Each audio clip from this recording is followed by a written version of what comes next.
There are a few songs on this set from Fillmore West. King Curtis is on this record playing with her. How did they come to work together, and how did it affect her when he died shortly thereafter?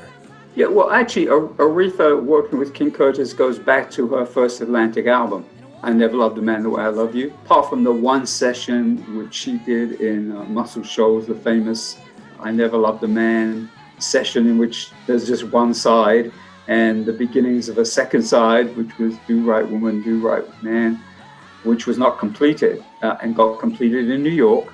But of course, King Curtis was very much an integral part of the Atlantic musical, I wouldn't say house band, but he was on a lot of recordings in the mid to late 60s. And of course, he was an Atlantic recording artist himself. He is prominent on that first Atlantic album. So he was an integral part of her Atlantic recording sessions, really from the first album. And you see his name he's credited on probably the first 4 or 5 Atlantic studio albums.